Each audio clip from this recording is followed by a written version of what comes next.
What's the most ked up you've walked into? Heard a bang in my kitchen and walked in to find that my roommate slipped and cracked his head open. So much king blood. He was out cold. He's fine though, a few staples and he was just as dumb as before, so no biggie. I walked into my friend's house just as his teenage sister told her family she was pregnant.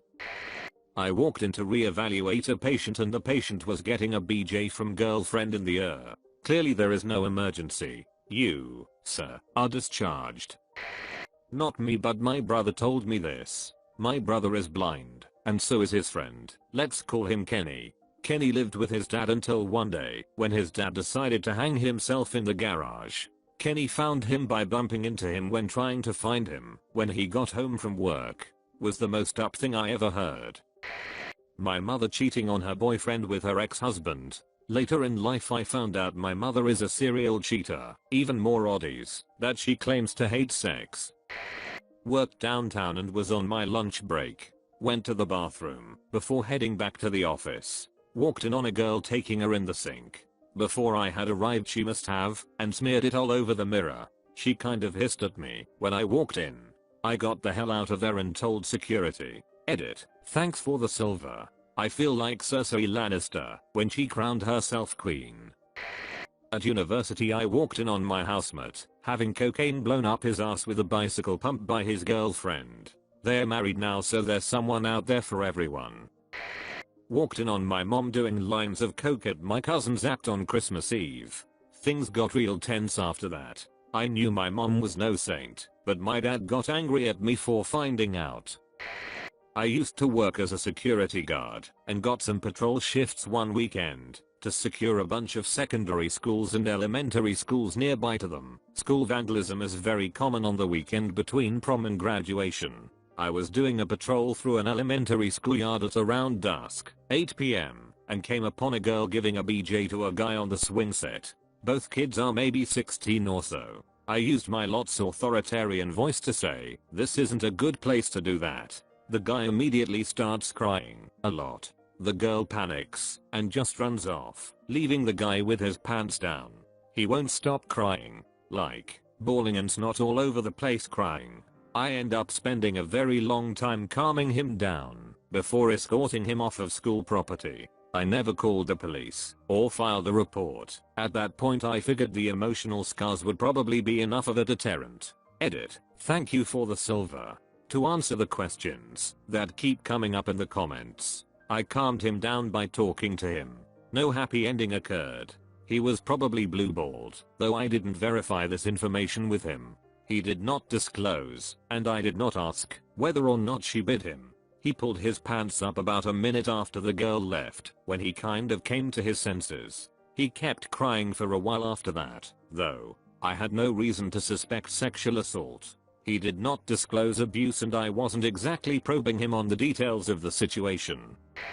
When I was in college, in Texas, I lived in an apartment-style dorm. Had 2 bedrooms on each side that shared a bathroom and a shared living room and kitchen. Me and a friend were walking back from our class that got cancelled, and we walked in on my roommate jerking it on the couch in the living room to some old school VHS porno on the TV. It gets better. He had his cowboy hat on, cowboy boots on, and had his leg hiked up in the air, and was grabbing his from under his thigh, like reaching back to front, and jerking it that way. Also, he was probably close to 300 pounds. Never sat on that couch again, and changed rooms at the end of the semester. Edit. For those asking, he paused in me, and my friend just turned around and walked out. No clue what he did after we left. I was delivering a parcel to a business in a remote location, walked in and found a naked chick throwing cucumbers at an elderly gentleman's spread cheeks. She saw me and told me to wait a second while she threw 2 or 3 more. It appeared as though she was trying to javelin them into his crinkly old brown eye. Then she came over, signed and went, and started collecting the cucumbers. The old guy shouted thanks. There must have been 30 cucumbers on the floor. Later that day I delivered a parcel to a guy that was in the middle of being arrested. The cops let him sign though, and he told me it was a dildo for the cop's wife, and the cop replies that if he didn't shut his mouth he'd shove the box up his. It was a great day, and I still think fondly of that old man and his baggy piece. During a night of drinking and partying, I laid my friend down in this room after he passed out outside. When it was to leave, I went back to the room to get him, only to be greeted by a couple in full doggy style mode next to him as he slept, and I am talking pounding it. Once walked in on a co-worker giving a manager a BJ. She was furiously going at it too. He got startled. She stopped. But the up thing was she came up to me later and said that could be you and winked. It was up because all three of us were married to other people. I noped out. Wife and I went to Denny's for a late breakfast. Couple with teenage daughter in booth behind us on the other side of the partition. Daughter looks to be 16 to 17ish. Mother is sobbing and visibly shaken. Father is berating daughter. Daughter turns out was picked up by police in the middle of the night in a stolen car with her 4 other friends. Parents had just gotten her out of detention. Father was giving the "we did not raise you to be like this" speech. She had been sneaking out at night to go partying with her friends. Then all hell broke loose. The daughter came clean that she and her friends were doing sexual favors to get the drugs and liquor each night. The stolen car was from a John. Parents only thought their daughter and friends were joyriding in a stolen car. We listen in on that train week of a conversation and are like, oh my god. Edit, more details. This was happened 9 years ago. I think the parents were trying to shame the daughter, but did not realize the sordid details that would come out. Some other details I remember are the other girls were older, 17, 18. This wasn't the first time she had snuck out, but it was the first time the police became involved. Got a message from a friend of my then girlfriend. Told me I needed to go to my girlfriend's house because she was feeling rather horny. Was odd that her friend sent me this message, but I thought I was getting 6, so I hauled over there. She was horny, alright. Horny for the 2 dudes betrosting her. When I was young I was at my grandparents' ranch. My grandmom told me to go out and help my granddad. He was in the barn with a cow birth and had been there a while. I walked out to the completely quiet barn to see him looking down in either disgust or sadness. I walked around to see the most disgusting thing. The baby was already dead inside the mom and had ruptured during the birthing process. This caused massive shock and prolapse of the cow. I saw a low of blood, a smell I will never forget, and the decaying face of a baby cow never born. When I was 6 years old, I lived with my mom in a single wide trailer out in the country. One night she sat me down for dinner in front of the TV and gave me a big hug, then walked into her bedroom and closed the door. Shortly after that I heard the loudest boom I had ever heard in my life come from her room. I got up and opened up the door to her bedroom to find my mom with her head blown off. Suicide. I'm 34 now and it still pains me to talk about, but it is by far the most up that I have ever walked into. My uncle was driving me to school, so I went to his house in the morning. He and his wife were fighting in the living room and I guess he didn't see me walking in because he proceeded to take spare change out of his pocket, count it and give it to his angry wife saying, "If it's so terrible to be married to me, here, catch a bus to, insert here common bridge, to commit suicide in my city, and jump. And I won't give you money for the ride back, because you won't need it." His exact words don't translate perfectly, but that is close enough. Then he took his keys, jacket in my hand and stormed out. The wife had the most indignant look on her face I've ever seen. I used to work in a prison. It's a British female prison, and I was a male officer. At lockup time I was getting everyone back to their cells, mainly by ineffectively shouting at the women, but slowly they were getting banged up for the night. I walked in this one cell to check, and on the floor were 2 women inserting a 2-liter full Coke bottle into the other, fat end first. The inserters were about 25 and the receiver 50. I just noped out of there, came back 5 minutes later and everyone was back in their own cell with just the receiver sat watching TV in her own cell. Not a word was said by me or them. Locked everyone away and never told anyone, except my wife, when I got home, and she was like, "Yeah, well, you can fit a baby out that way, a Coke bottle isn't that much wider." When I was 12 I volunteered at the library in the kids section.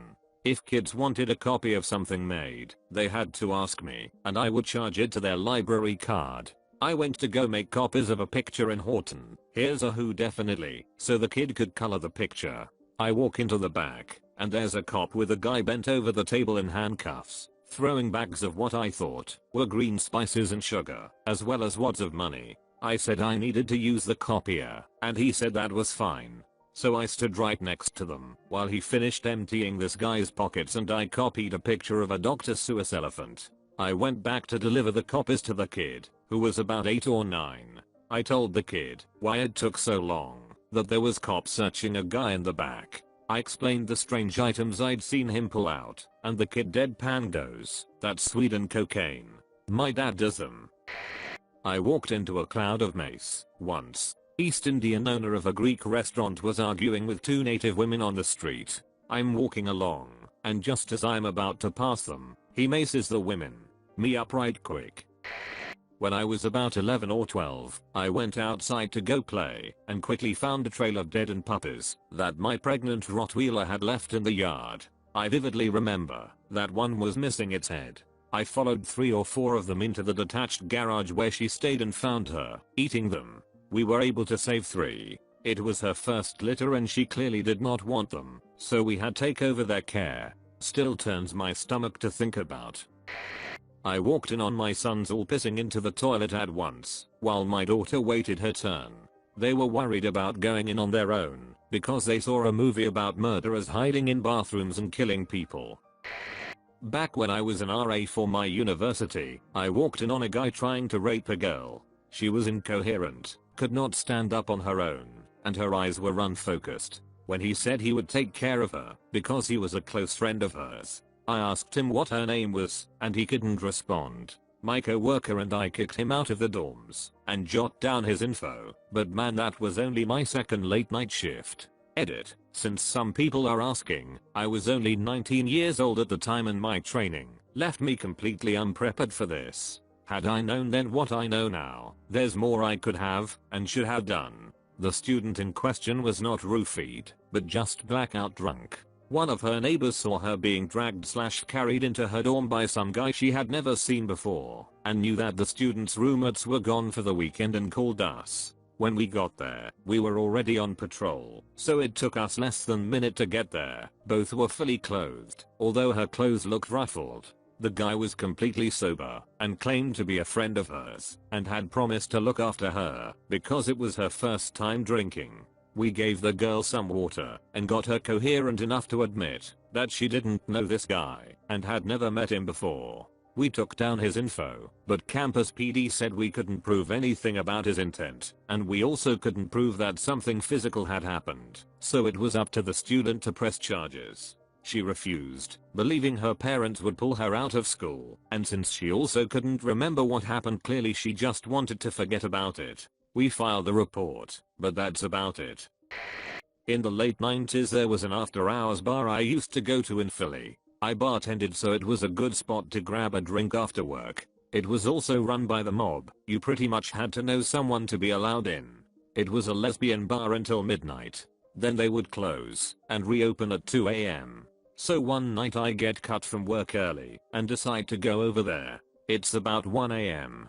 The bouncer knows my uncle really well, so when I walk up he says it's no problem, I can go upstairs and get a drink, even though they weren't open yet. So I walk upstairs, and when I turn the corner I see the bartender behind the bar, and on the other side of the bar there's a guy chained to a chair. These 2 mob guys I knew were beating the out of this guy. I have no idea why. They weren't asking questions, and there was blood all over him. Bartender turns to me and asks if I want a drink. I was like, nah, yeah, know what? I'll come back after you guys open up. And I turned right around and walked back downstairs Grandpa Simpson style. When I left I told the bouncer he might not want to let people in early tonight, and I rolled.